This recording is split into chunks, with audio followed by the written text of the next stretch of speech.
Pokemon Generation 1, the start of Pokemon. But is this canonically accurate? Does this even play a part in the Pokemon games that we have for today?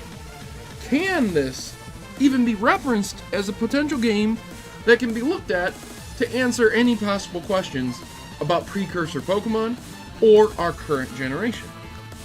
That's a good question. And today, I'm going to explain how this is no longer canonically acceptable as the go-to game for Generation 1. Hello, and welcome back to Pokemon Theory, the show where Professor Oak really isn't a professor, and going to the gym doesn't mean pumping iron. Unless you're in Dewford Town, which is a literal gym. Hello and welcome back, YouTubers, Pokemaniacs, Mavericks alike. I'm glad you guys tuned in. Today's theory is, well, it's complicated, and I might not even be able to solve it. But I do think that the remakes of Pokemon should be taken as more canonical evidence. Today is an actual theory. It's not just a subheader or a title. This is real. So, ladies and gentlemen, I think we all know that Generation 1 Pokemon is quite old. It was very limited at the time. There were a lot of mistakes, and just due to the simple fact that development was scaled down to fit in this tiny little cartridge with the only extra thing added to it was a battery backup. I mean, things have come a long way. There's no questioning that. Even the Game Boy Color versions, Gold and Silver, had a lot more available at the time for them than the original Gen 1s do. So, the question remains, what exactly is being asked? What's the question here? Like, Proto, are you saying that this Gen 1 game is no longer an accurate representation of Generation 1 Pokemon? And that's exactly what I'm saying.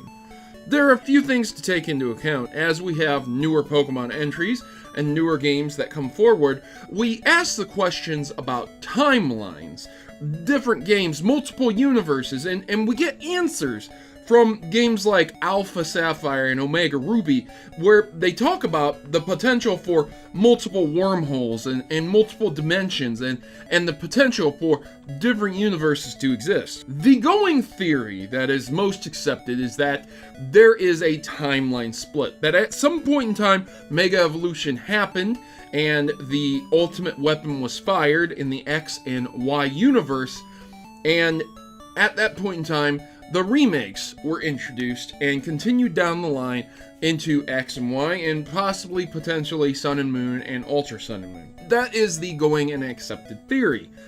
But if it hadn't fired, then we would be stuck with Generation 1 and the games that lead all the way up until the remakes, even including Black and White, because there is no Mega Evolution there. So, how in the world can I potentially disprove that and disprove all the universes, all the timelines, and present to you a different idea? Well, put simply, one simple, interesting, odd thing that happens in Fire Red and Leaf Green. The Generation 1 remakes, that's right, the Gen 1 remakes disprove that theory as well. What ends up happening is that there are Pokemon that can evolve via different means in Fire Red and Leaf Green. You guys know this. Golbat is the most well-known Pokemon that can evolve via different means, along with Eevee into Umbreon and Espeon due to friendship. This is the friendship evolution, and this happened in Generation 2. Now, the question is, why can you not get a Crobat in the remakes until you get the next Dex? Why can't you get exterior Pokemon until you get the next Dex? Now, put simply, that would just be a gameplay mechanic. I mean, I think we can all agree, okay, again, these games came out many years ago. This was a gameplay limitation to let you experience how Generation 1 was, while also incorporating newer generations and newer mechanics after you were finished with the game. Thumbs up. I'm with you on that. Except there's just one issue with that. Why in the game's world, in the game's logic, in the game's knowledge, would you be limited in that? We're talking about game worlds rules. We're not talking about looking at it exterior, inward, and saying this video game doesn't make sense. We're talking about within the Pokemon world itself. So in that game, why can't you evolve your Golbat into a Crobat through friendship until after you get the National Dex? That's a very good question. And because of that one small, tiny little problem, it completely destroys the idea that these games are canonically accurate. If Golbat can't evolve in Fire Red and Leaf Green, should that be the canonical version? Well, Golbat can't evolve in Generation 1 either, the original. But then again, Clefairy isn't a fairy type either. So, because of the reclasses, because of the changes that have occurred and happened, the best course of actions would be to take Fire Red and Leaf Green as the more canonical, accurate versions of the games, because at least it's the most updated versions of the game. It's not correct. That's very much true. You can't get Pokemon from X and Y up in there, Ultra Sun and Moon. You can't get any Ultra Beasts. It doesn't work because, again, looking on the outside in, that game was created before those games existed.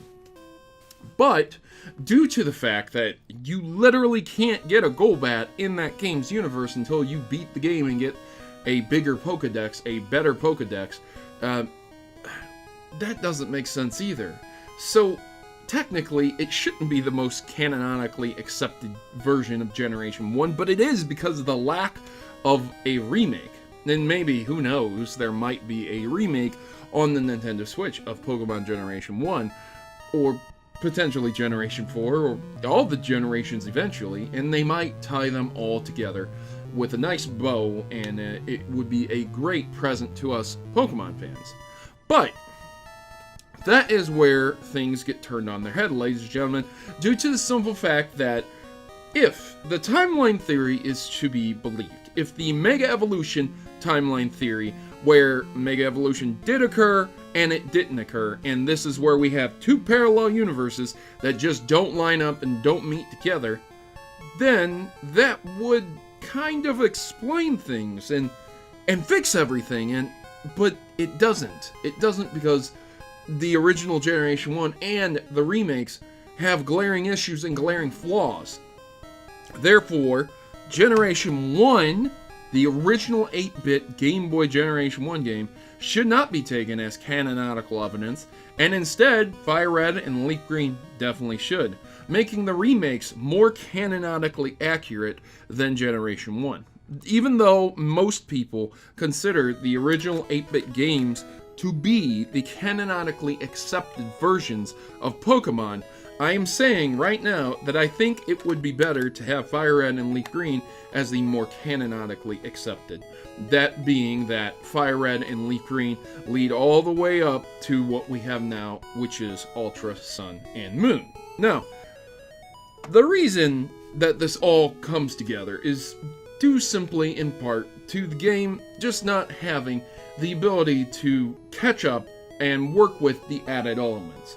I mean, it's not just Clefairy not being a fairy type. It's not just Golbat not being able to evolve due to a weird, just some trivial way of playing Fire Red and Leaf Green. It's more like moves were changed, statuses were changed, physical and special attacks were changed, you know? I mean, down to minute things, like being able to reuse TMs were changed. And yet, Ultra Sun and Moon and Sun and Moon reference Kanto quite a lot. I mean, they really do. Even Blue and Red are in that region referencing Kanto, among many other things. So, ladies and gentlemen, I challenge you to solve the timeline theory. What game is really, seriously, canonically correct? Because if we were to look at Generation 1's Pokemon, whether it's Fire Red or Leaf Green, and the original Generation 1, then which one of them would lead into Ultra Sun and Moon? Into Sun and Moon? Could they even lead into it? Because of the multiple changes that occurred, if you look back, you say to yourself, well, how did this change? How did that change? It's impossible. It's like this world is completely arbitrary. It's almost like this is just a video game. So there you go, ladies and gentlemen. Once again, I would like to present my theory that the Pokemon world, the in-game world, isn't a separate world in itself. It is just a game with the creators causing the issues and doing whatever they want to their whims. At least it explains Missing No's appearance, at least in the in-game world, so there you have it. But then again, that theory's a little bit lame and not so fun. Which version do you think is more canonically accepted? Fire Red and Leaf Green, or the original Generation 1's Pokemon Red, Blue, Green, and Yellow? And if you think Yellow is the most canonically accepted, let me know why between the differences of Yellow and Red, Green, and Blue. I'll see you guys back here next time for another episode of Pokemon Theories. It's surprisingly better out of a Pokeball-shaped cup.